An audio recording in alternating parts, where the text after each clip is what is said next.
My apologies. I'm just kind of again thinking about what transpired yesterday with Breonna Taylor, what's been happening in our country, the words from some of our leaders in our nation's capital. Um, it can be very disheartening. Um, as you all know, this is not anything new, yet it continues to be um, quite a tremendous pain um, to us in our hearts. Um, and my apologies again. I'm just kind of continuing to get my thoughts a bit. So um, I wanted to start off with a quick meditation. Um, if you're okay with that, um, typically during meditations, I will ask folks whatever they feel comfortable with. They can turn their cameras off. Um, I just ask that you just remain muted, and we could take a couple minutes to kind of just focus a bit. So get as comfortable as you can in your chairs with your feet planted flat on the floor, um, and get comfortable. Close your eyes, and we'll start off with a couple of some breaths. So take one breath in,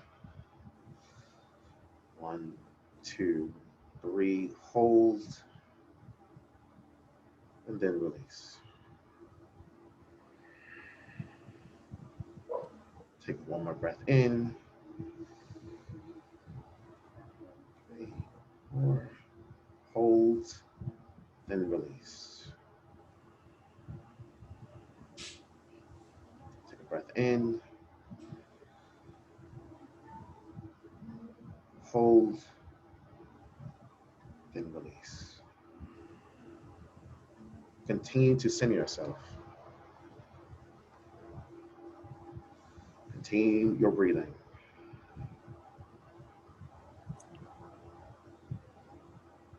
Start to relax. Loosen your shoulders. Let them just fall. Loosen your arms, your elbows.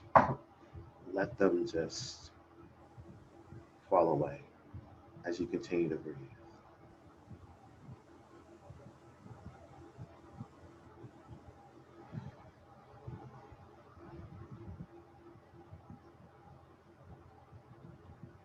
All those thoughts in your head, as you release your body, let those thoughts also release from your mind, down your sides and your back, down your leg, to the floor, and then all those thoughts just go away as you continue to breathe in and out.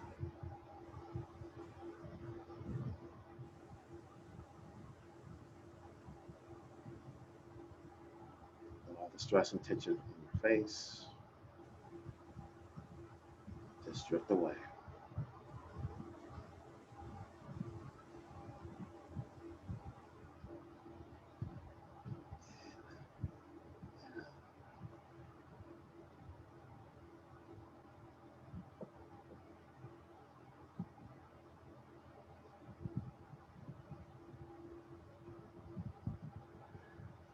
Let's do two more breaths.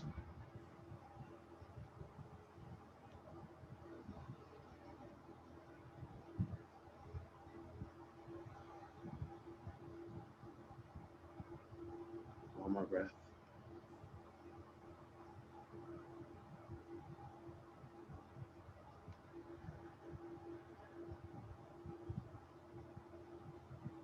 And as you are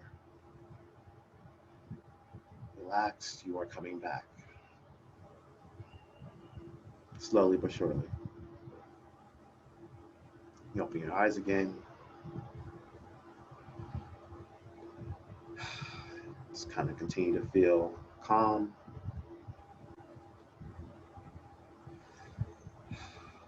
And we are back. How do you feel? Feel better? If so, great. So with that, thank you all. And I will hand it over to Shamari.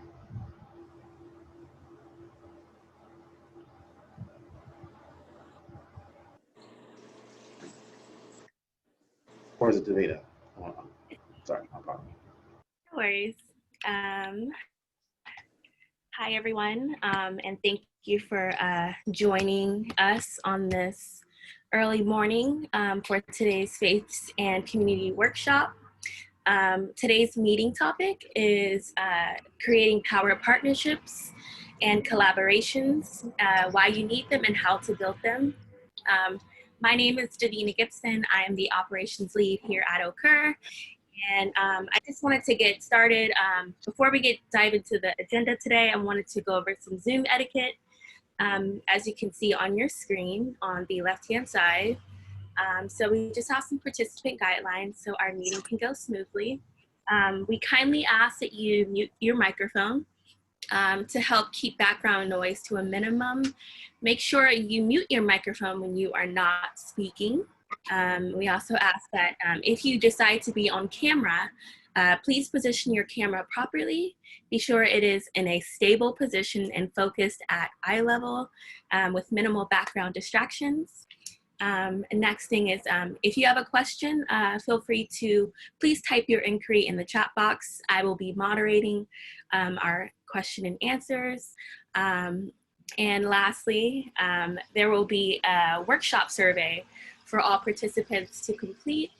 Please complete this survey so we can better serve you as a program. So I just want to dive into our agenda. I'm sorry about that, guys. There's a lawnmower outside. Yikes. Hope it's not too distracting. So our agenda today is we're going to begin our workshop around we're a little behind, but we're going to begin our workshop, and I'm going to hand this off to our Occur Executive Director, Shamari Carter, where he will be introducing our new Faith and Community Program Director, Sean Johnson. And Sean Johnson will be sharing a bio on today's instructor, Jabari Herbert. And after that, we will have a Q&A session that will last for about 10 to 15 minutes. And we are excited to have a voter registration briefing today by Alyssa V of the Black Community Programs Director. And then last but not least, we'll leave 5 minutes for announcements, and we're gonna leave the floor open for some closing remarks. So I'm gonna hand the floor off to Shamari.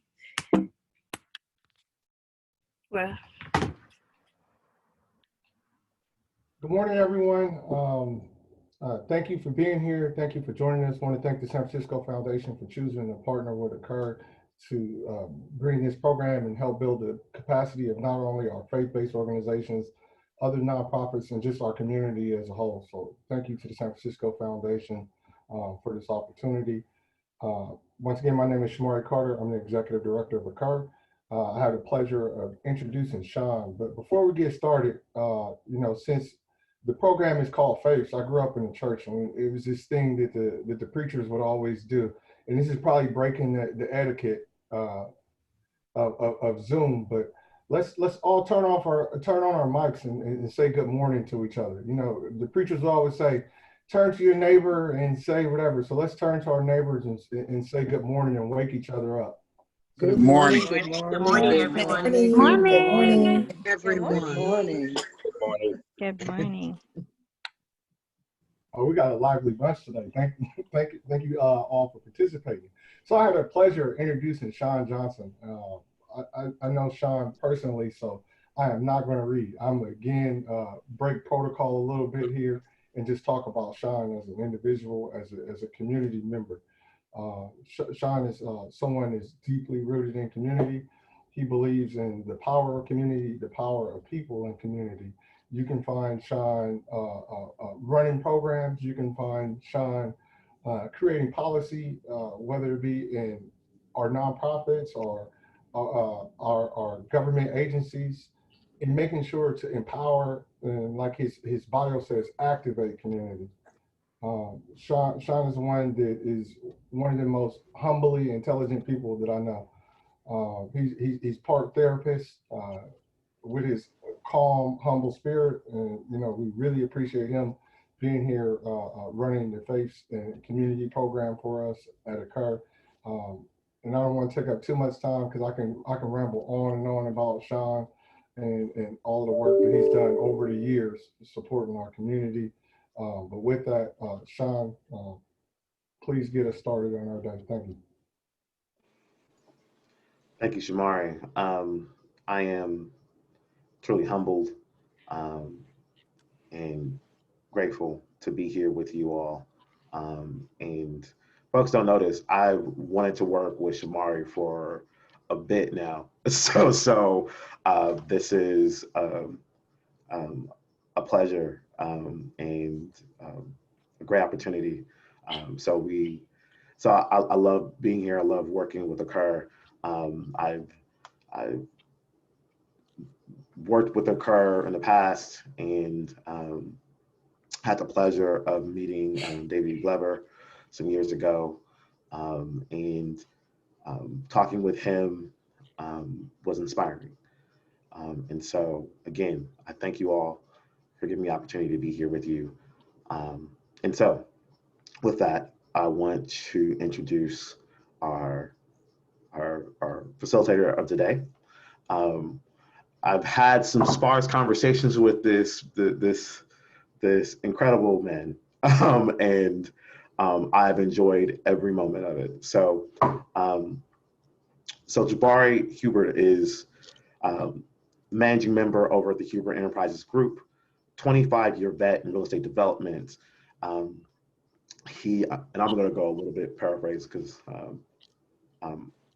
I still say this does not reflect all his great work and all the things he's done in the community to, again, build partnerships, to make sure that we are advocating for housing, for land, for the betterment of our community and the folks in the Bay Area.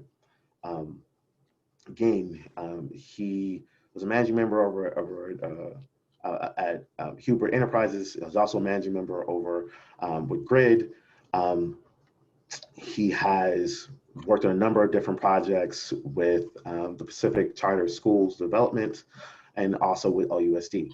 So he's professional. He is 25 years in.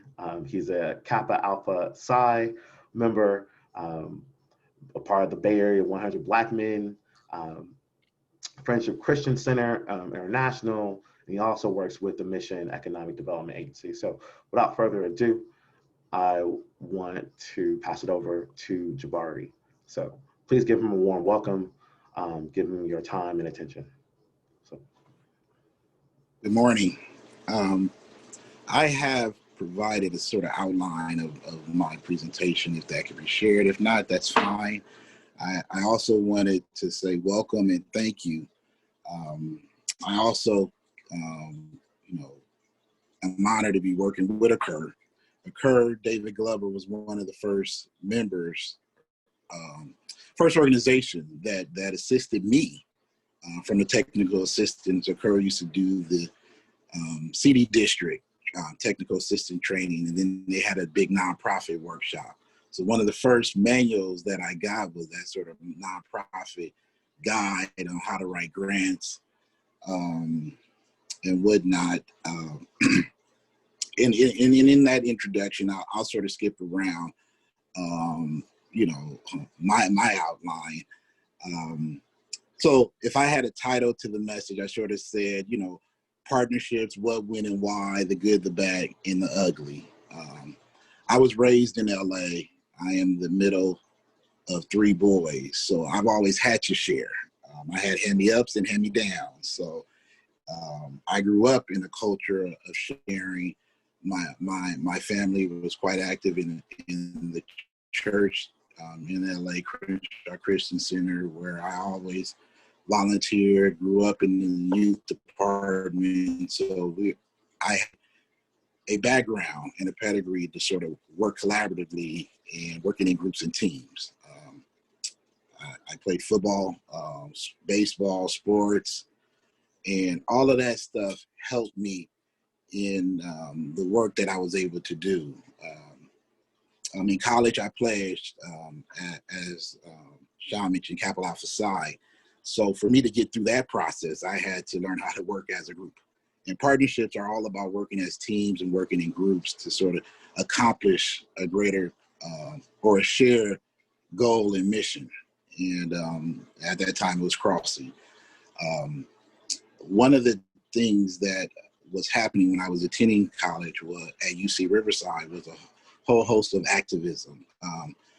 Governor Wilson at the time said, hey, the UC should look like California, which, you know, meant we should have 10% of the population. So the African Student Alliance and many other Black organizations came together and organized around that. And we partnered with the Chicano Latino Student Union and the Asian Pacific Student Union to demand for ethnic studies, more numbers, more support, et cetera, et cetera. What was achieved from sort of working together was in UC Riverside, they had a African path hall. And at one point, maybe 5 or 6 years ago, we had up to 3,000 African students that the African Student Program Director, Ken Simon, has shared with me as I would sponsor the Black graduation and other events. So with that, I was told by one of my CAPA members, you know, you're doing good pushing Riverside, but you should come to Chocolate City. You need to come to Oakland so you don't get lynched down there in Riverside. And that was the best move I made following school in '95, was to come to the Bay Area. It was truly a chocolate city. Elihu Harris was the mayor, who's also a member of my fraternity. And, but more importantly, there were the numbers. We were probably 47% of the population when I moved that summer. And all of those things, being an early father of 3 children who are now 28, 26, and 24, I needed to see, you know, where it would be an easier track to sort of do what I like to do. I was passionate. I was a nationalist. I believed in pushing the Black community forward. And immediately, that fraternity brother, Thomas Forbes, introduced me the first day I came here to West Oakland, Manzanita Toto, and all the various community groups that was working. What was key about Oakland at the time, there was an infrastructure of support. I remember early on meeting the Association of Black Secretaries. I remember meeting people who worked in the city, but they would work after hours helping different various community organizations. David Glover was there, Ed Diller was there, a lot of people were there. Through my son's mother, my first month here, I was able to, so I was doing work, and then there was a project around some funding. It was that the Clinton administration had set up for their reelection. Oakland was designated an enhanced and prized community, and there was $22 million in 108 loans set aside. And 11 million of that was supposed to be targeted for, and those were targeting West Oakland, East Oakland, and Fruitville, the communities that were the highest on all the bad statistics and the lowest on ownership, jobs, businesses, all the good surveys and statistics. So much of today, those were the community where brown and Black were the majority of the population. And The West Oakland community, much around the Coalition of West Oakland Revitalization, was coming up with a plan. They had very good consultants, Intaga Lee, Stephanie Floyd Johnson. I'm just name dropping, acknowledging sort of the shoulders I was able to stand upon to start working in the community, and the support that was there with by just awesome individuals who supported West Oakland, the Black community historically, you know, having an opportunity post the freeway to sort of post all the public federal programs that ripped apart West Oakland, to try to revitalize 7th Street from a historic standpoint. So I got a part of that movement, and that's what led me into my work. But if I go, let me first provide a definition of partnership, and then I'll go back to sort of, when 20 years ago or 25 years ago, everything was about Webster. Now it's Wikipedia. Okay, Webster didn't have a good definition, but there was an Investopedia definition that said a partnership is a formal agreement by 2 or more parties to manage and operate a business and share in its profits. There are several types of partnership arrangement. In particular, in a partnership business, all partners share liability and profits equally, while in other partners, there are limited liability. Now, Wikipedia says a partnership is an arrangement where parties known as business partners agree to cooperate to advance their mutual interests. The partners in a partnership may be individuals, business, internet-based organizations, schools, governments, or a combination. Organizations may partner to increase the likelihood of each achieving their missions and to amplify their reach. A partnership may result in issuing and holding equity, or may be only governed by contracts.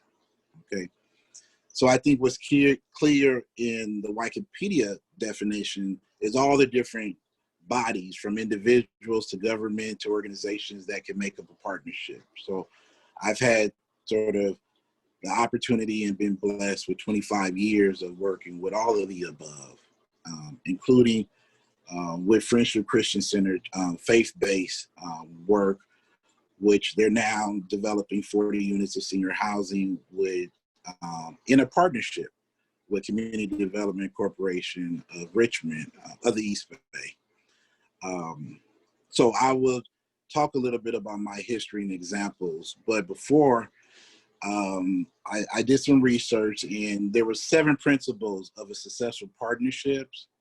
And I like to sort of lay out what they said those partnerships characteristics or 7 principles are. And I found these to be true. Much like any partnership or marriage or just family relationship, communication is key. Beyond communication is having competence. And I would say professional competence, meaning that, everybody understands that everybody brings something to the table and is competent in their area. The 3rd principle, which is key, is respect. You got to have respect for everybody at the table. Then there has to be a commitment to that goal or the mission, and it has to have equality, or the partners have to all feel that what they're bringing to the table, they're equally able to benefit in the achievement or success. Advocacy and trust are also the following sort of characteristics of a successful partnerships. There's several types of partnerships that I've been involved in. Limited liability corporations, where there's multiple member LLCs, is where there's several members that run that entity. Joint ventures is one that's more closely associated with the construction industry.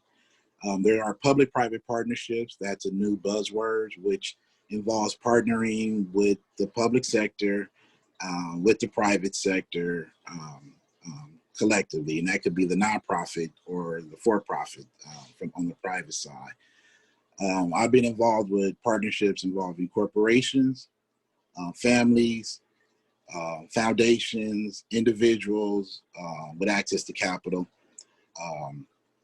But what I advise everyone is when you look at partnerships, make sure this is someone that, since this is a faith-based workshop, that as I learned in church, that you're willing to be equally yoked. You have to be of like mind, because sometimes it's better to just have contracts with people to provide you services as opposed to getting married to them and being partners.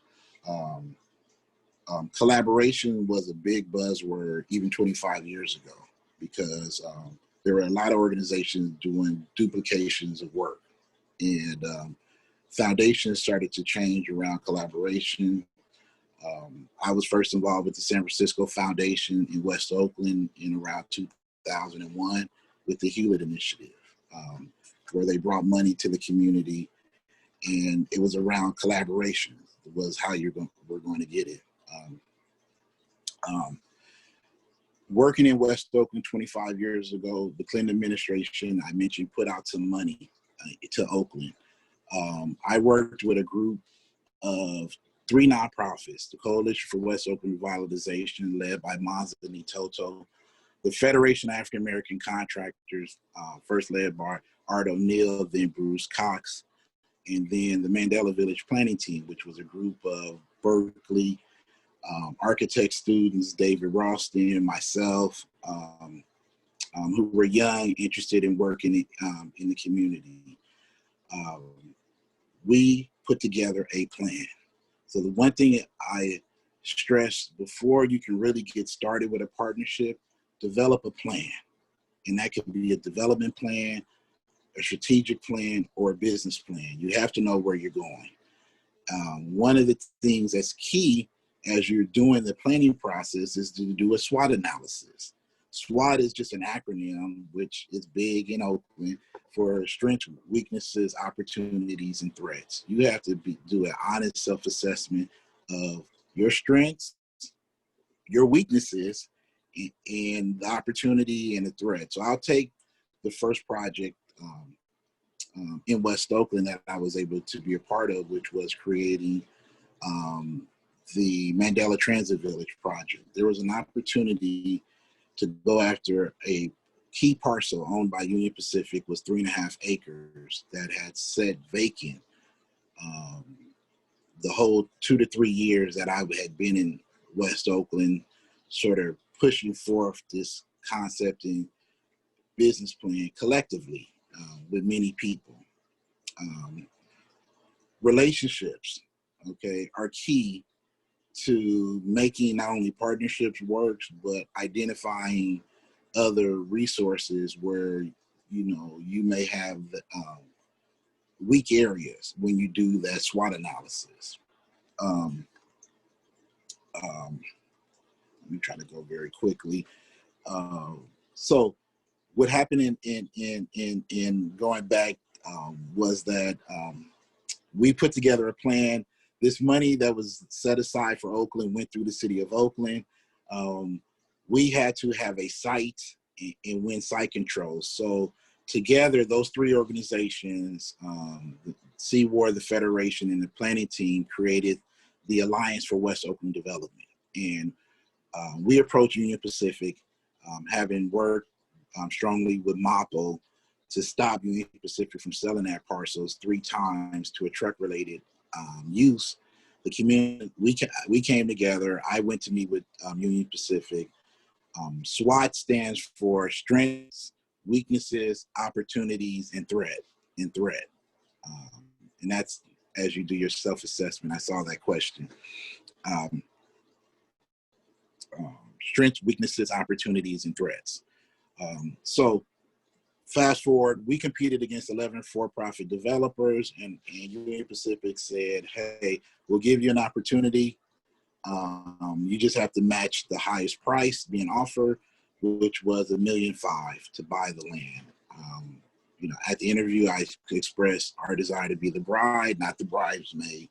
And if you give the community an opportunity and we fail, you know, you can at least say you gave that community an opportunity. If you don't give us the opportunity, we will fight and block every time you try to get planning approval. So the Railroad Union Pacific said that makes sense. We'll give you this opportunity. So we had a site and went to the city of Oakland and said, hey, now we're ready to access this 108 loan funding to buy this site as a partnership. They had Jerry Brown just became the mayor, and he had brought in the city manager, Robert Bob. And at a meeting that Monza, Nitoto, and myself had, he said that the Bank of Oakland was closed. So in partnerships, sometimes those first no's are what creates the bigger opportunity. And we were all shocked. We had been waiting for 3 years for the right opportunity to access this money. We had good people like Mr. Diller who could help us write the loan, and we just needed the opportunity. And the door was closed. And before we left the meeting, I said, well, what do you expect us to do? We've been doing this for 3 years. He said, go to the private market and get a partner. So definitely one of those 11 developers had talked to the mayor and wanted to make sure we were set up for failure. However, that created an opportunity for me to call a friend at Bank of America. And, you know, first we requested a loan. They said we didn't qualify, being a new nonprofit, but they did offer the partnership. We were able to set up a 70-30 partnership after negotiations, and we closed October 18, 1999, 21 years ago next month, on 3.5 acres. Now, the problem with having a big partner at the time is in Oakland, there's organizations, West Oakland Commerce Association, other organizations that will form together, and business owners begin to talk. And, you know, we would offer asking price and above asking price on plenty of parcels around Oakland. But when people knew Bank of America was our partner, they refused to sell to the Alliance for West Oakland Development. So my quick lesson between 2000 and 2003, having Bank of America as a partner, was folks were more racist than they were greedy in the Bay Area. We had access to capital and money, but we did not have any other opportunity to buy any more land because there was definitely a movement to shut us out the market. So was able to do a public-private partnership with Bart in 2006 and won the development rights by partnering with another developer. Global Holdings is the company now, and we were in a partnership with another developer, a white developer, and through then Mayor Brown, we were approached and it was suggested that we choose a Black developer. And to our dismay, the partner we thought we had at the time didn't have the money behind them. So choosing that Black partner won us that partnership in 2006. So I've been able to, quickly going through so we have time for question and answer. I'll deal with some of the recent partnerships that I've been able to coordinate and be a part of. As a board member, well, first with META, Mission Economic Development Association.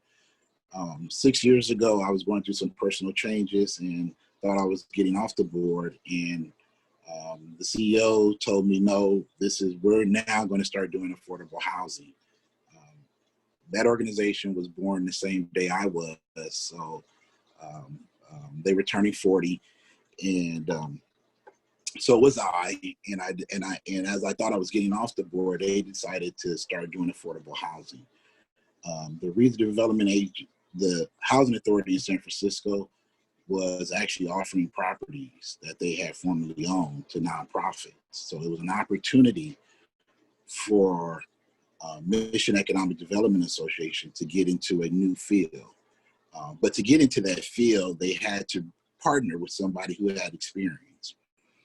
So a long story short, we set up a 50-50 partnership with Bridge Housing, and we acquired 2 properties totaling 500 units. Since then, Meta has partnered all 50-50 with other nonprofits in San Francisco and has a pipeline of 1,200 units currently, and have bought 41 properties in the last 3 years. So the power of partnerships are the opportunity to leverage and to grow quickly. And that's the growth of 6 years of doing affordable housing, and some would say the hardest market in the nation is in San Francisco. So, but the strength of the partnership initially with Bridge allowed us to quickly gain a portfolio of 500 units, which we were the joint 50% equity partner. As I mentioned, when I first started off, I worked with the Federation of African American Contractors. Well, around 2010, 10 years ago, I was looking around and noticed, because of 209 and other things, there were no longer that constituent body of contractors. When I first came to the Bay Area, there were maybe the Oakland Black Board of Trade, they had Mecca, they had ABCA, they had 5 or 6 associations, which all had an average of 20 to 30 Black contractors. Well, looking around, those organizations, only 1 or 2 were still in existence. The Black Chamber of Commerce was back, but however, when I looked for general contractors, the original 24 that was with me has shrunk to maybe only 1 or 2 still being in business. So FOCON was one of those original members of the Federation of African American Contractors, Mr. Michael Seals, and I was committed to try to make sure his company was would still be alive and not close its door. So I partnered with them. We started doing business development, started bringing in some of the resources that helped me out early on. And by the help of Mr. Ed Diller, FOCON was able to form a joint venture with Cahill. Cahill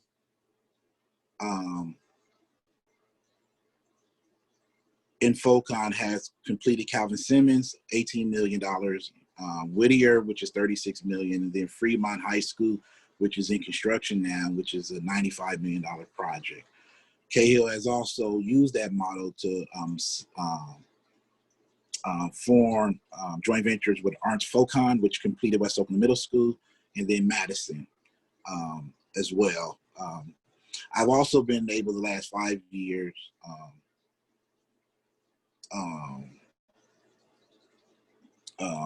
is to set up a partnership between Pacific Charter School Development and Oakland Unified School District. That partnership has yielded in 9 state Prop 51 awards totaling $175 million. Normally, these 2 groups would not get along. When I first met the recent facility director, Tim White, about this partnership, he said, hey, either we partner together or I have to recommend OESD spend all their resources getting rid of all the charter schools. So his leadership allowed the partnership to continue, which focused on charter schools that utilize Oakland Unified School District properties, and they would get money from the state to fix up the property so kids had new facilities to work at. So I saw a quick question how partnerships are formed. Once groups, they're formed through collaboration, through groups and people collaborating, and I seeing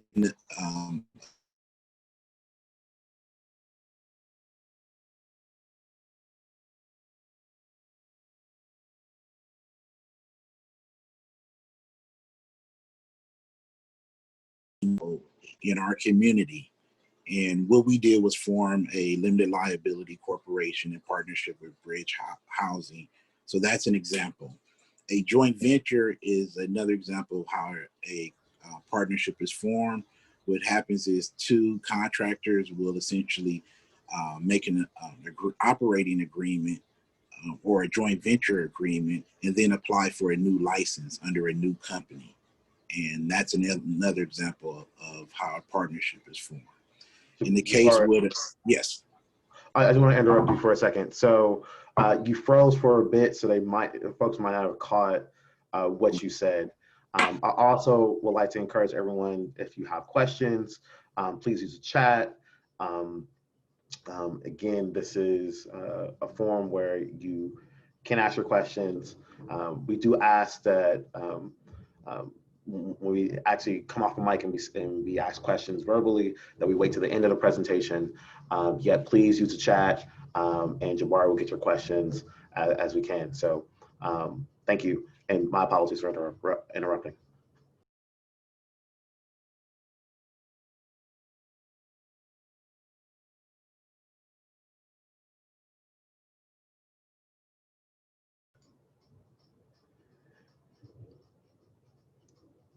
And I'll always ask folks to be patient with Zoom. We always have a little freeze here and there.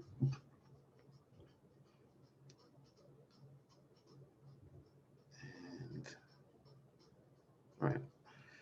So, all right. Jabari. Yes. Cool. I'm handing it back over to you.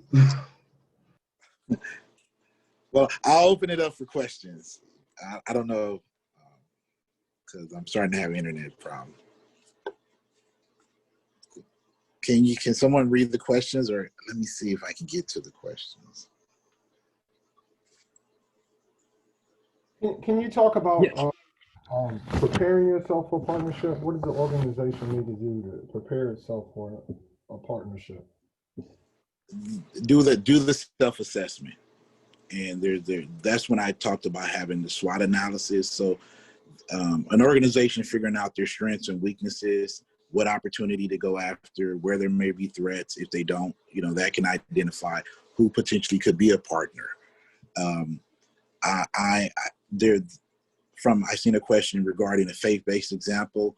I'm currently working with Friendship Christian Center, and through leadership of Pastor Gerald Agee, they decided, and I'm a board member, that they wanted to get into senior housing, to provide housing for their members. So Friendship set up a community development corporation and set up a 50-50 partnership, because in our SWOT analysis, in me sort of coaching as a board member, I told them our strength was having site control in the land.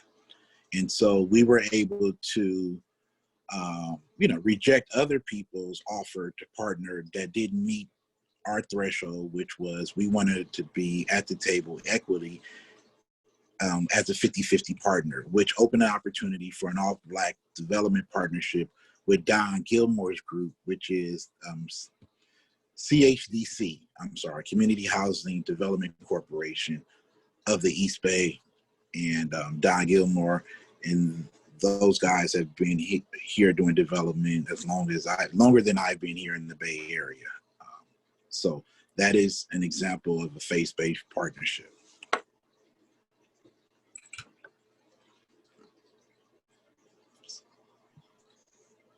So I'm not sure if there's any other questions. Jabari, this is Ed Dillard. Can you hear me? Yes. Hello, Mr. Dillard. Good morning. Can you explain to your listening audience and your viewing audience how you helped set up the Oakland Unified School District joint venture policy with Alice Spearman and Darrell Carey? Yes. So around the Measures J measure, which was key, there was another. So right now there's Measure Y on the ballots in November. Vote yes. The district is looking for $735 million. And because those dollars come from taxpayers.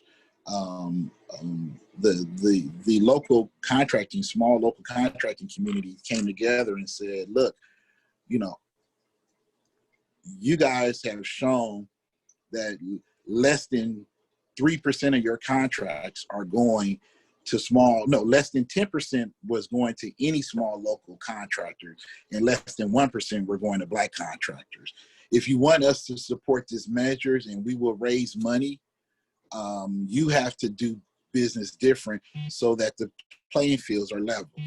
So what the district did, and the small local community came together and raised something like $30,000 to support this measure. Once it passed, the leadership of Ms. Spearman, Director Hidden Hodge at the time, and Noel Gallo changed the policy. So their local participation policy at the time might have been 10%, of which they never hit that number. They ended up changing it to 25% and then 50% for local businesses, and then 25% for small local businesses. So it created a natural incentive for larger contractors to meet those goals, and it was an all or nothing opportunity. And then the district decided to go from just hard bidding to negotiated contracts and leaseback opportunities, which for those, it required an RFP, RFQ process. So the grading provided 20 points all or nothing for teams that had joint ventures with small local contractors. So that policy change created an atmosphere, thank you, Ed, for that example, so that there was an incentive for a large developer like Cahill to partner with OUSD. They tried to go after school projects with OUSD, and I think they failed 3 times before listening to Mr. Diller's recommendation to do a joint venture with FOCON, to answer the question. So policy has to change. Proposition 16 allows 209 to be erased from the books, which stopped affirmative action. I'm a product. I went to attend the UC Riverside by way of affirmative action, and was able to compete once I was there.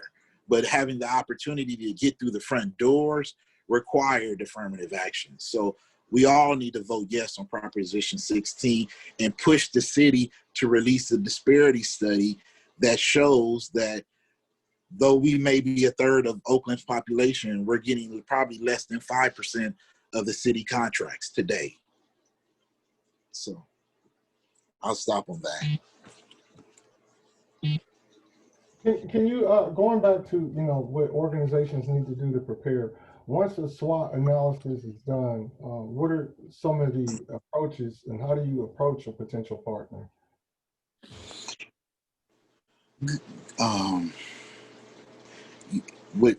I found if there's an opportunity, that creates a natural conversation or discussion. Meaning if there is an RFP or if there is something that the organization wants to, normally if it's a small organization, it could be a grant to go after. A lot of times those are better achieved through partnering and collaborating. Okay, now those collaborations can be done by just having MOUs or memorandums of understanding, where every group understands their roles and how they're all are going to get paid out of this amount of money. It could be a project that you want to go after, which may require sort of buying something or developing something. So, I mean, it always starts by taking the time to create your business and your market plan on how to sort of, from that business plan, take whatever project. And in our case, because it was a real estate project, our business plan was called a development plan. So, it required, for us to begin as the Alliance for West Oakland Development, we hired a group out of Chicago we raised some money as an organization, some grant money, through the city and was able to hire a consultant to do a development plan. In that development plan, it recommended what parcels to go after as a group. So doing your business plan, you know, or strategic plan, if you're a nonprofit, that is step one, because that sort of will tell you where to go. Charlie had a question. Is there any particular consideration or precautions for collaborating between faith-based organizations and lending entities? So to protect your faith-based organization, you definitely need to establish a subsidiary from your, let's say, mothership, from your 501c3. If that's your church, nonprofit vehicle, set up, and all you do is on your 990, which is your nonprofit tax return, you add an affiliated company. So what you do is just, you know, and there's please seek advice from lawyers and accountants. Okay, so I want to put that disclaimer out there. But there's all type of business stuff, even online, quick biz, which can guide you inexpensively on setting up a subsidiary limited liability corporation. That became popular in an adoptive form maybe in 2000, right as we had set up our first partnership with Bank of America. To answer that question. Rich Kinney had a comment. I love it. And I'm quite surprised that there's not one of these in San Pablo already. He states, I need to build a new community gym in San Pablo. It's first one. He's encouraging folks to collaborate on the project and then other vision projects as they come. So there's certain encouragement for folks to collaborate. My question ultimately is just, you talked about strategic plans, you talked about RFPs, and I have more two questions. One, how would folks go about creating those strategic plans to partner? Like, what are some things, some do's and don'ts of when going into partnerships a bit? If you can break that down a little bit. I guess it's a three-part question. So how important is a strategic plan, do's and don'ts of partnerships, and who actually goes through the process of an RFP? If folks even know what that is. What is an RFP? Okay. So, the easy one, an RFP is a request for proposals or a request for qualifications. So normally you will have public agencies, owners, put those out for contractors and teams to either develop their properties or actually put together a team to build their property. And normally you'll show qualifications or even a proposal with cost or estimate, a cost estimate on doing that. The do's and don'ts with every partnership, it's like a marriage. They recommend now to do a prenuptial agreement. Not that you're trying to not act in faith, okay, but you want to prepare for the inevitable breakup. So with every partnership, it's always good when you're chasing an opportunity or there's a group, there's a month, you know, there is a program you're developing to sort of address a need. It could be homeless right now. It could be the disparity of COVID numbers for people, brown and Black families. Whatever that need that you're addressing, plan for what happens or plan for a breakup, meaning in the partnership. I spoke to the Lions for West Oakland Development, ended up forming a limited liability company, West Oakland Development Group. I'm still in that partnership. We still own that land, 21 years. But over that 21-year experience, there have been partners who've passed. And, you know, you always have to set those provisions up front. So do plan for a breakup, okay? Or think about, do we want to be together 5 years from now, 10 years from now? We want to be together forever. and what it forever may look like. Because if you ever been married, you know people change, and you know, best intentions is during the prenuptial, when you're get engaged mid period. That's everything's great, but reality is that you should plan the breakup and what that looks like up front, and so that's from a do not leave that part out, because that becomes the difficulty with maintaining the partnerships. A lot of times you haven't looked at the exit plan. So with any business that you go into, any project, any program, make sure as you develop your strategic and business plan, and you can hire somebody to do it. You can look at a template. There's templates out there. Nolo Press was a great resource for me 25 years ago, because it provided sort of free self-help books that I could get from Barnes and Noble. But go through the exercise and definitely always plan for an exit with every business. I want to ask. Can't talk. I want to ask if you can go into talk about partnerships are like a marriage. You plan your exit. There's also another piece to if you are in a formal contract or agreement with folks, something called an addendum, which has become my best friend as of late. So can you please explain what an addendum is and how it can be very useful in contracting with folks?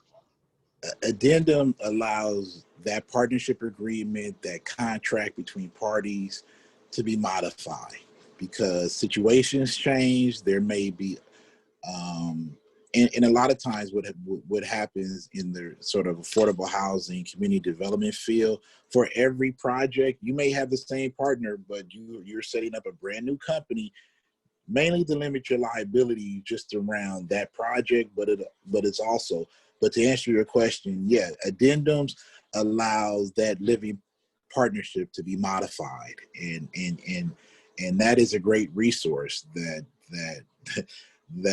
allows that situation. And people change, things change, people get sick, people die, things happen. So you have to have a tool that allows, as situations and opportunities change, you're able to modify the partnership or the initial agreement that was put in place.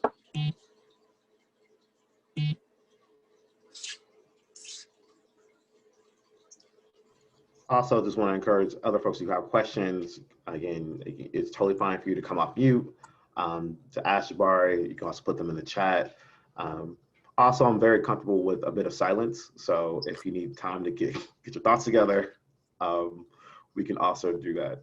But the floor is open to everyone.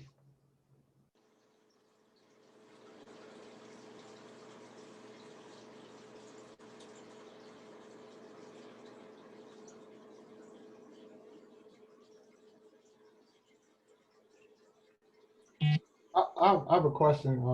You talked a little bit about 50-50 grants. I mean, 50-50 partnership. What other kind of formations will be beneficial, and what are some of the other kind of considerations around how to formulate a partnership? Right. So and I speak to you. It may be hard on your first partnership, as I referenced with Bank of America. They offered us 85-15. We countered with 50-50. We settled at 70-30 because one, we were running out of time on our contract to purchase. Two, they gave us a ultimatum, take it or leave it. We knew we couldn't qualify for any other loans, so our options were limited. So in that, going in, we knew that, okay, at 70%, they don't have a super majority, so meaning over 75%. So they had to contend with our voice. We negotiated that we would oversee the operation of the cash flow. So what we set up in that particular scenario was a business where the land was open for parking cars, and essentially we ran a cash parking business. So we wanted to control that cash so that we could have leverage. And then we had the right to buy them out exclusively, so that we were prepared coming in to try to either get 50% at some point or to get 100%. We achieved getting 100% in 2003, March 2003, less than 4 years, but about 3.5 years after we set up the partnership. To answer that.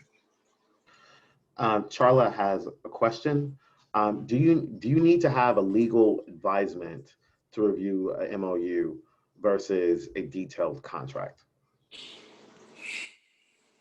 On the safe side, as build a team, and I recommend getting a good CPA and getting a good lawyer always. You know, and a good Proverbs, since this is a faith workshop, in a multitude of counsel there is wisdom. So that could be, and there you can have attorneys within your network. That could be your fraternity, your church, your family. That, you know, it's not about necessarily having to hire somebody at a $300 or $400 an hour, but just to have somebody review your contract or agreement. Absolutely. Okay. Other than you or someone who's done it or has experience in it, I highly recommend that, is to seek counsel and to seek counsel, legal counsel and advice as frequent and as often as you can afford to do it. I will also encourage folks that are leaders of organizations to have a lawyer or resources where they can seek legal counsel, because I'm seeing a lot of nonprofits, faith-based organizations, large organizations constantly challenged with different issues, especially now during this time. And so it is important to get that counsel and make sure that your documents have the included language and items needed for you to move, or to ask those partners that you have to move. So, right. Charlotte, I don't know if you have a comment or question. Yes, I did. I'm still a little hazy on the difference between contract and MOU. And I know you did kind of cover it, but I guess, you know, it seems like there's a fine line difference in terms of when you use an MOU and when you use a contract. So for example, we've used MOUs when we've partnered with another nonprofit org. And basically we stipulate what we're going to do, if we're going to pay them, or there's going to be exchange of services, or they're going to pay us for services. But I still don't know when I need to decide to say, okay, this sounds like it should be more of a contract with this group than an MOU. You can have in one sentence in your, so it's sort of an MOU. I found it's sort of especially around nonprofits. However, when challenged, you're told a MOU is not a contract unless you say one sentence, this is a binding agreement, or this is a mutual accepted agreement by both parties. So for your MOU to have teeth, like a contract, you have to have a wording in there that makes it, because when challenged, and I've had MOUs get challenged, and without that language, you're told you don't really have a formal agreement. It's sort of a, you know, it's an understanding. And if you deal with other countries and other people, yeah, a lot of times we write MOUs thinking they're contract. They're writing MOUs as an understanding of an agreement. They're just saying we agreed that we had a conversation, more or less. But if you do say this is a binding agreement or this is a formal agreement, then that makes your MOU binding. Great, thank you. That helps a lot. Thanks a lot. Krista had a question she asked, one of the 7 principles of partnerships was listed as advocacy. Can you explain that a little more? You have to advocate within the partnership and for whatever the partnership is going after. All partners, all parties have to constantly recognize that the advocacy, and it's ongoing. It's not just getting the program or getting the site, then it's maintaining it. And then it's the ongoing building of that partnership. So advocacy is one of those things that you're constantly working to build the partnership, to advance it, and to maintain it. To answer the question.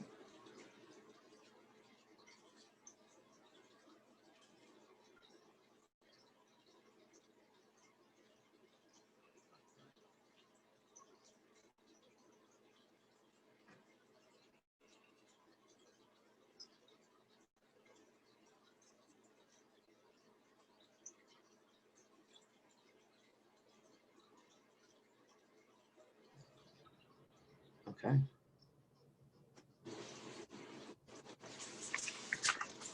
Do we have any more questions? And please, again, use this form as a way to, again, if you got things that you need just more understanding on, if you have questions, please ask them. There are no weird questions. They're all relevant to helping you with moving forward in this realm and in this arena. And it can be very difficult. So please reach out to us. Use the space and time.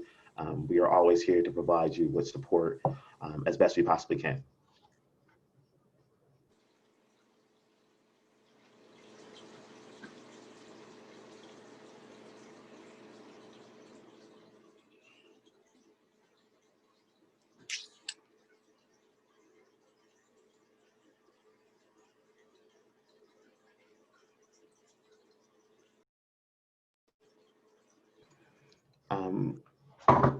One thing that did come up for folks was just around how do we leverage even current partnerships to create impact. I know when we initially go about creating a strategic plan, you do have sections in there where we're trying to hit specific outcomes or specific goals or measures, and sometimes when we go about partnering, we may not necessarily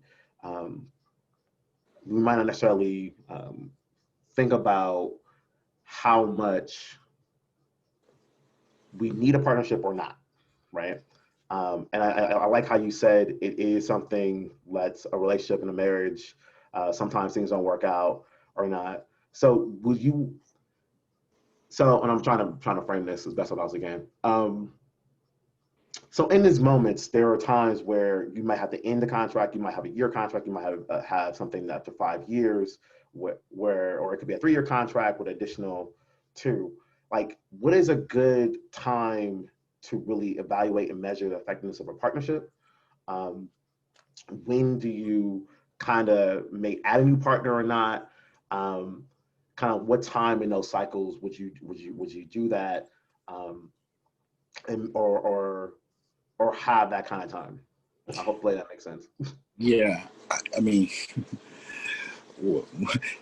annual retreats are good. Okay, one of the things, and it could be a quick check-in. It could be something that needs to be facilitated and take a lot to work through. Meaning that, you know, early on, you know, there's the problems that arise, but because the best partnerships are those that you're able to get away and annually. Do not wait to the end and try to figure out, because then you're dealing with 2 or 3 years of issues and problems people or bodies had working together. So I would recommend doing that annually. Take the time and you and your partner work through issues, concerns, and then it's a good time to figure, are there, other opportunities to continue to work together? And if not, what happens is, you come to the end of the project and, there, the partnership can happen.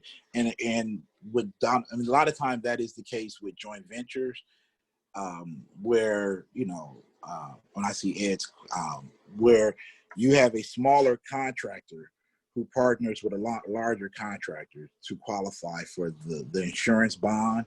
Because if a project is, let's say, 5 million, 10 million, 30, 100 million, you have to have a contractor who can bond, who can guarantee the completion of that work and finance the project until the owner or the agency's money is able to reimburse you for the work you started. So in most instances, I mean, the joint ventures are formed just to complete a project. So when the project is finished, unless there's been, some planting of seeds and some foresight to identify the next opportunity, a lot of times those partnerships just end. And there's nothing, adversely or wrong to those just ending, because, people grow, during that time, and, you may not need the same structure as, when you set it up initially. So it opens the opportunity for, the next potential project if the smaller contractor isn't in a position to do it on his own. Ultimately, there has been pushback because even though larger contractors clearly have, we're George Floyd had murder or assassination has brought it to the world.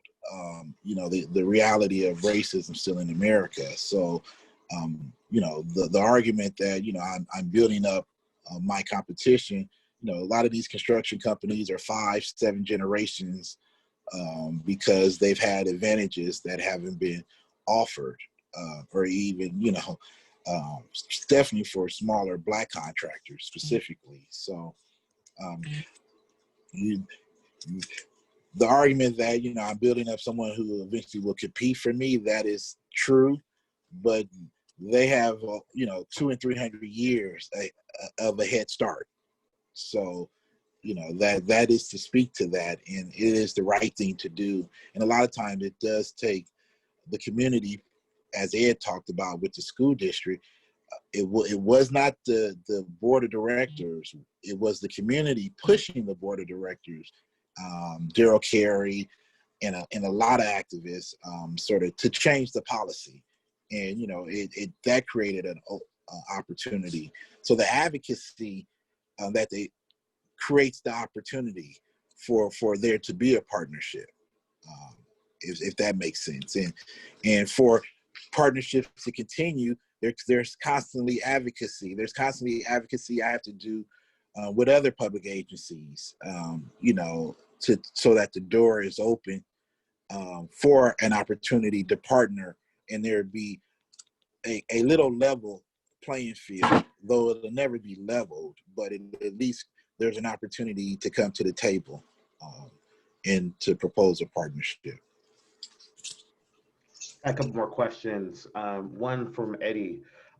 He wants to know how you structure the joint ventures with prime contractors. Then we'll go into Danielle had also another question. But first, how did you structure joint ventures with prime contractors?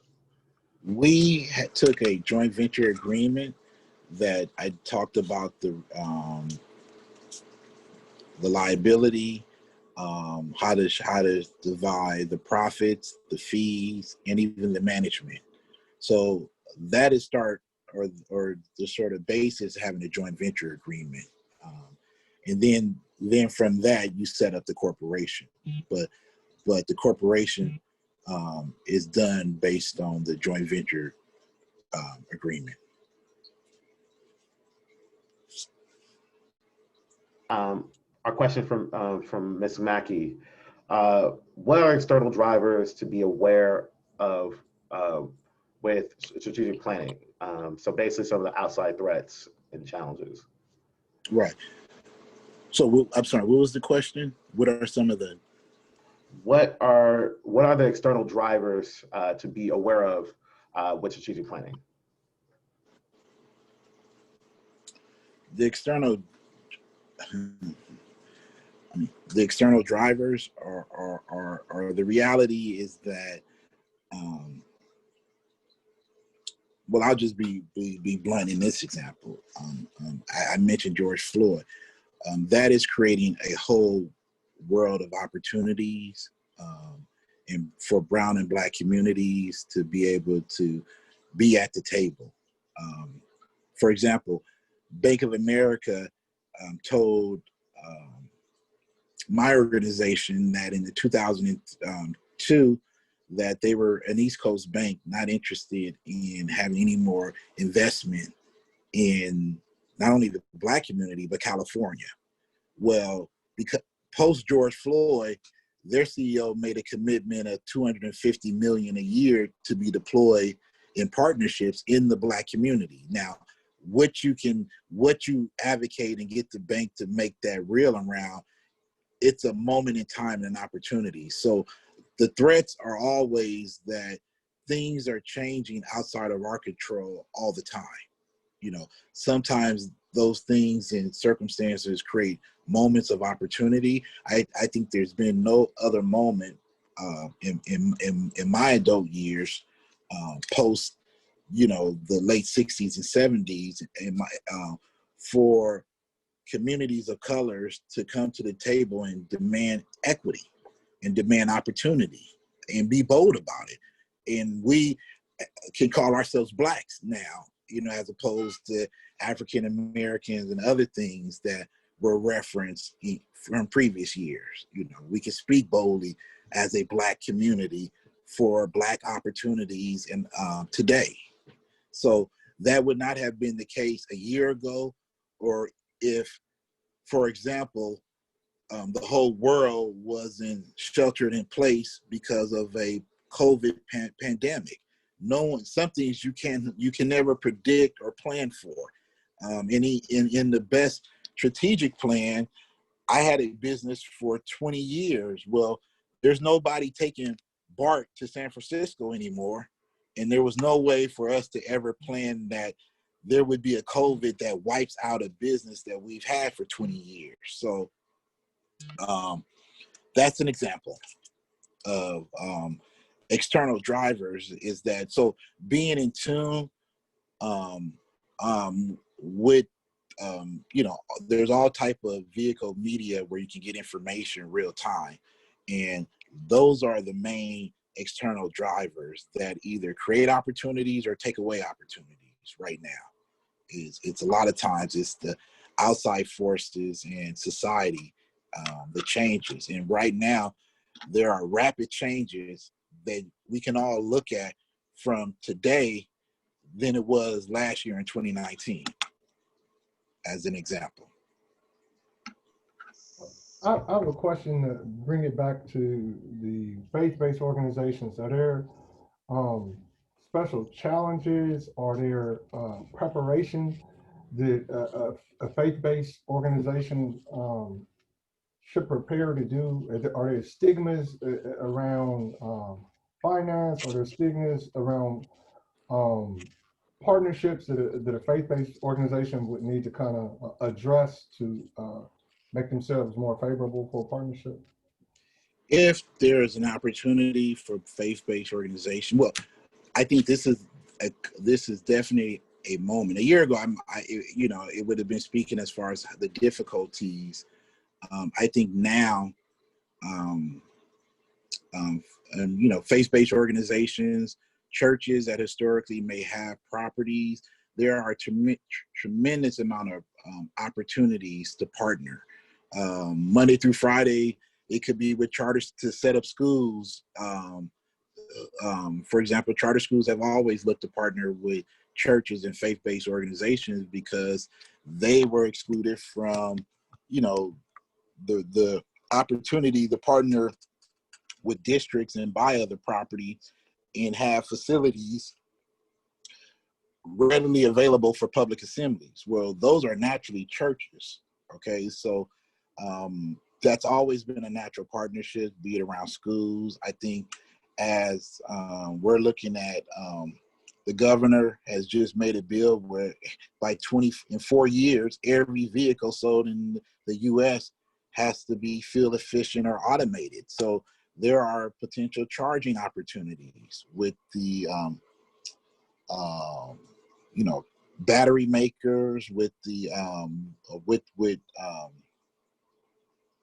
the utilities right now to build up a whole infrastructure around supporting electric vehicles. So, you know, every new announcement potentially is an opportunity that faith-based groups should look at themselves and say, hey, is this a partnering opportunity? And then I think it's a matter of reaching out to organizations like Occur who have, as I mentioned, 25 years ago, Mr. Glover was providing technical assistance for nonprofits and churches looking to set up CDCs and faith-based organizations to take advantage of times changing. So as you know, real estate changes, I think there's always opportunities within churches and faith-based organizations to create partnerships. And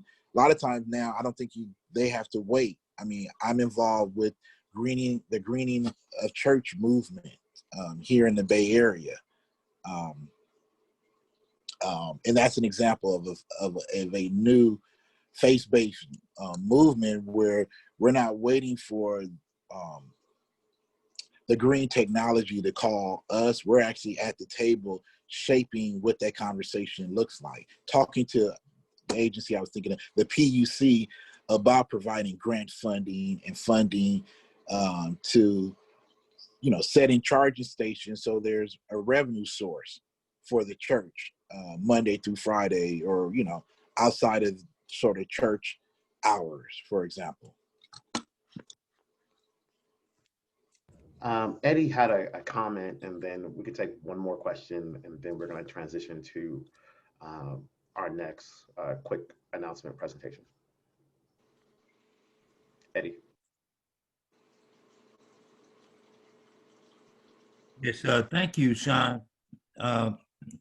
Relative to faith-based organizations, I wanted to emphasize that faith-based organizations should be developing revenue sources outside of their congregations.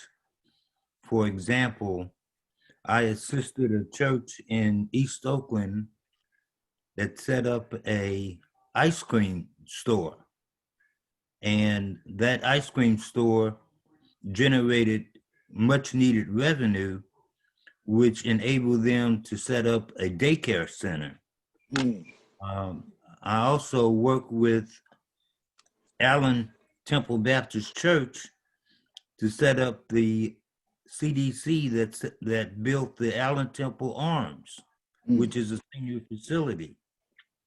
I also work with Bishop Ream and set up the School of Arts and Technology next to Castlemont High School in East Oakland. There are many opportunities for faith-based organizations to establish businesses that can generate revenue and also provide jobs.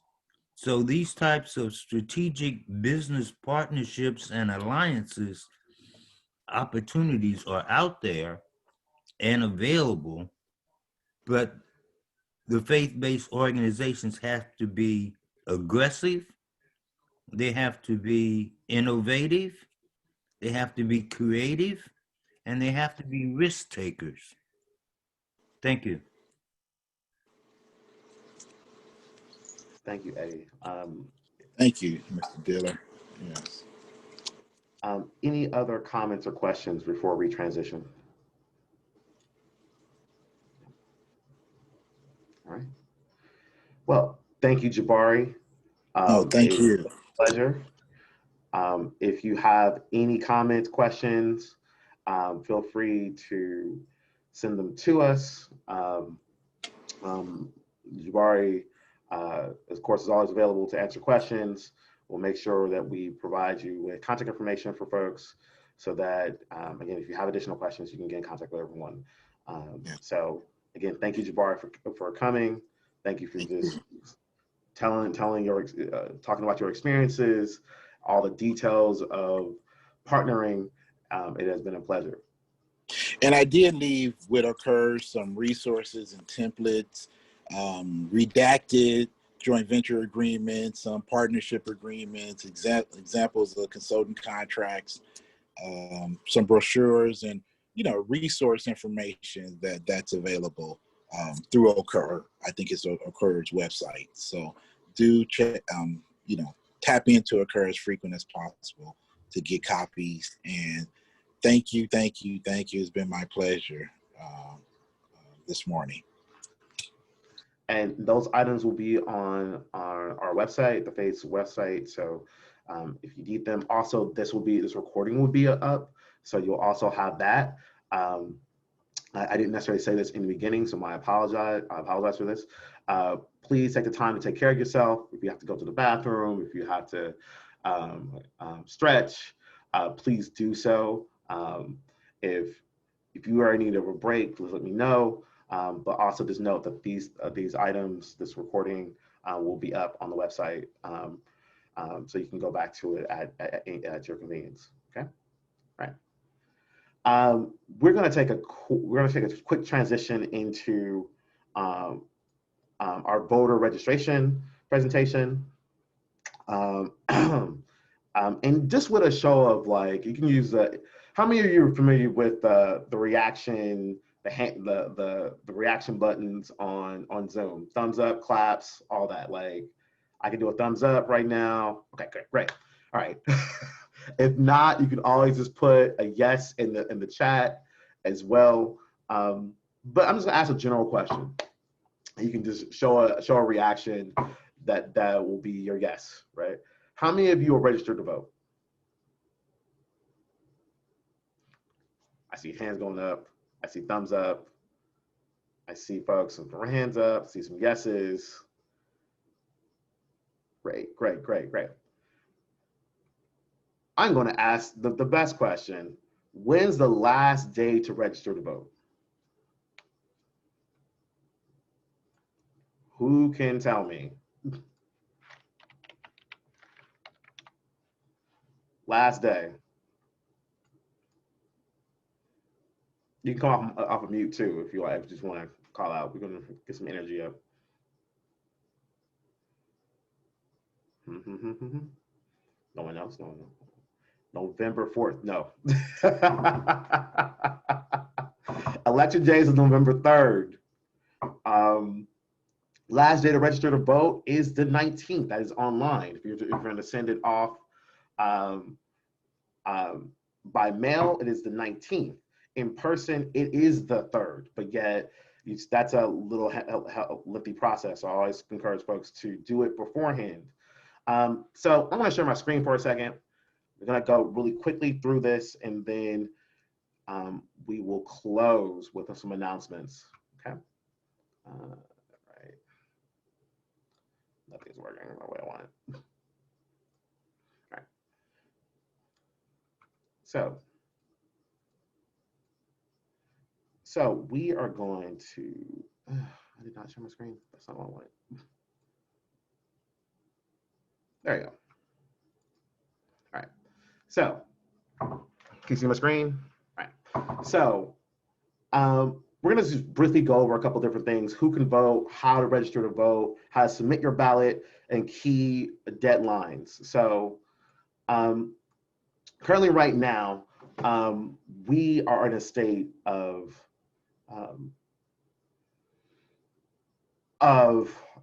concern and arrest. So there are many factors, many entities, many individuals who are doing their best to suppress the vote. This is not typical. This is not anything untypical, because this has happened since the beginning of this country. Yet, it seems like folks are really not trying to hide it this time around. If you look at the news, if you go social media, you'll hear a lot of comments about how the election is rigged, how mail-in ballots can be tampered or not reliable, how it's going to be weeks to months till we figure out who is the president. And even though it does take time to count ballots and mail-in ballots, please do not believe the rhetoric that's constantly coming out. Please advocate for your rights, because this year is a very important year for all of us, and the outcome will have an impact, not just on us right now, but on the generations to come. Okay, so who can vote? Folks who are 18, who are U.S. citizens, incarcerated inside of county jails, not state or federal prison. Okay, so there's always some confusion around folks who have been incarcerated, who can vote, who cannot vote. But folks who are in county jails can, folks who are serving misdemeanors, folks who are as a condition of parole for those misdemeanors or felonies, serving a felony jail sentence, pretrial detention. Those who are on probation, mandatory supervision, post-release community supervision, or federal supervised release. Can't see the chat. All right, so yeah, so those folks that are there as well, and formerly incarcerated with no active parole terms, and those who are homeless. So again, there are a number of individuals who can vote that people believe that they can't, and they can. It is your right as a U.S. citizen. So as we are part of different organizations, faith, nonprofit, I will encourage you to provide this information, provide the support to those that you serve. If we are truly about service of our community, the one thing we can do is push someone in the right direction to advocate for their right and their voice. And this is the best way to do it. Okay. Those who cannot vote, of course, are those who are under 18, currently in state or federal prison, on parole for a conviction of a felony, currently found mentally incompetent to vote by court. All right. How to receive a ballot. So you can go, there's a couple of different ways. Register online. How many of you are, show of reactions, how many of you are doing a mail-in ballot? Because I do it. I've been doing mail-in ballots for the past like 5 years. Super convenient, super great. You can also go in person. I know a lot of folks, because of our 2020, because 2020 has not been the best for anyone. A lot of folks might not be going in person. But yeah, you can register there. You can register to sign up for the ballot, to receive a ballot. You can also register by mail. Voter registration information. So you do need a driver's license or a passport, copy a recent bill, just to verify your address, official California identification, so you have California ID, military ID, insurance plan identification, public housing identification card, and then there's a full list at on this website, the election website, that you can go to get all those things. But if you have a California driver's license, if you have like a bill, like a PG&E bill that most of us have, you can use that to help you with registering.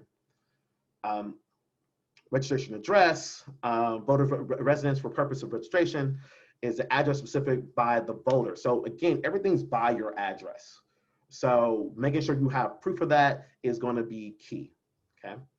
How to receive a ballot. Again, here's some deadlines. October 5th, all Californians registered registered voters will begin to receive their mail-in ballots. So you should be seeing that in the coming weeks. In 2 weeks, you should be receiving your mail-in ballot. Joy, so much joy.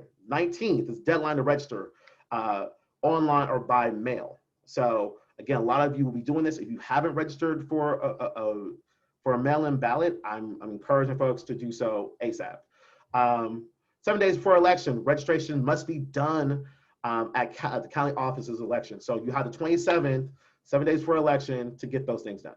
And election day, same day registration is available for Californians, but requires that you do so in person. So if you forget to do it online or by mail, you have same day, but yet that is also going to be like, you have to bring out all your materials so that you can do that same day.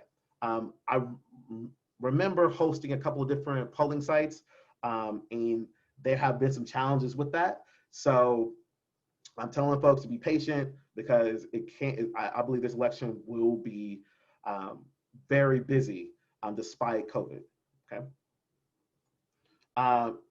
Check your voter registration. Please, please, please, if you're not sure, please check. You do it online, do so. Right. Submit your ballot by mail. It's pretty self-explanatory that you submit it. If you're submitting a ballot through mail, please do it. Must be postmarked by 8 p.m. on November 3rd. So please, please, please, the sooner the better. Do not wait till last minute, because 8 p.m. is when the polls close. Okay.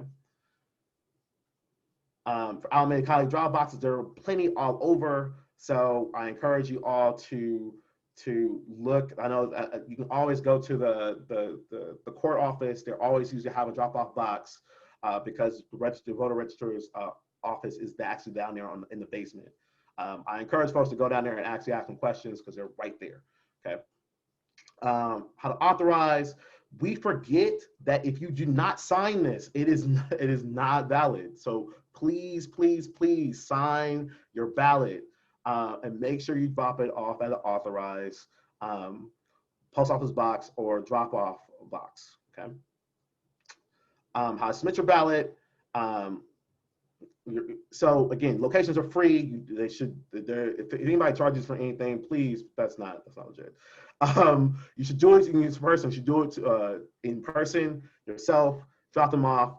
Polling locations should be open at 7 a.m. To 8 p.m. And if they're not open by 7, you can report that. We can report them. They need to be open at 7 o'clock on a dot, or they lose some points. Find your polling location. So you can go online to alamedacounty.org /Rove, which is Register a Voter's Office. You can go to their app. You can find out where your polling station is. Again, it's based off of your address. It's pretty quick, pretty easy to do. Voting at the polls. What's my job?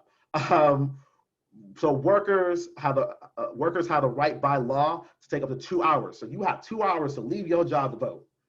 Anybody says otherwise, bring this policy up. Okay. They have changed a number of policies to make sure that this is a convenient process for people to get involved. Okay. It's your right, and employers must give notice. So if your employer does not give notice, or if you are a director or in a position of leadership, let your staff know they have 2 hours to go and vote. And please highly encourage them to take those 2 hours to vote. Okay.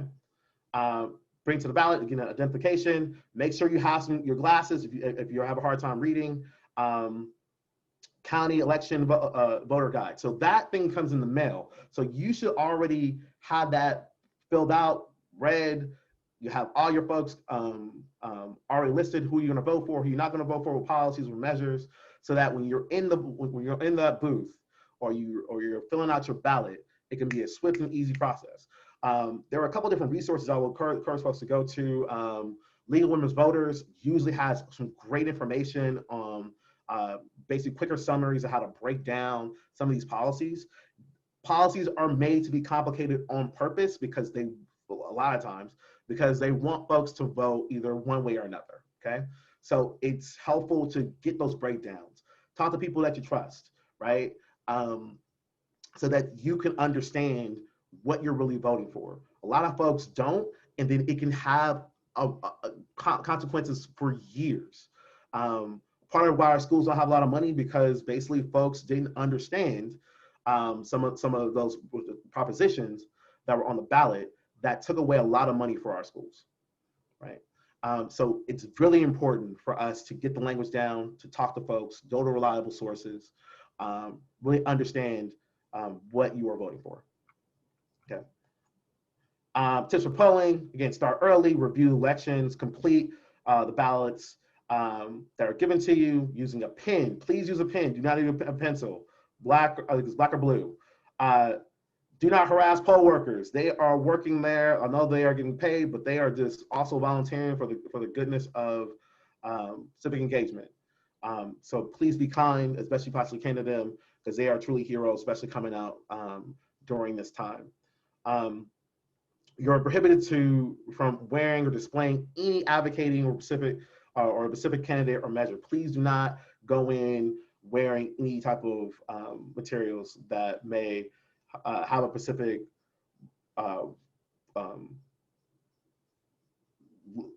candidate or measure on it.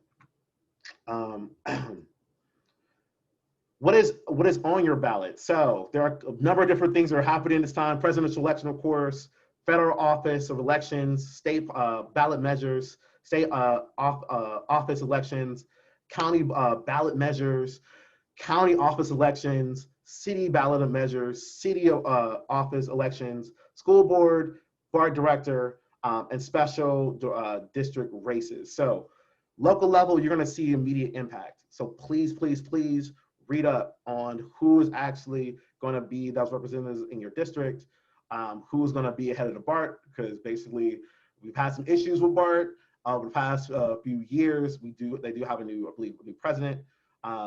Yet these are really important because I know they have a bunch of measures because they're asking for money. So again, you'll hit you directly. I assume that folks already know who they're voting for the president. Just know that your vote still counts, even though folks may say otherwise.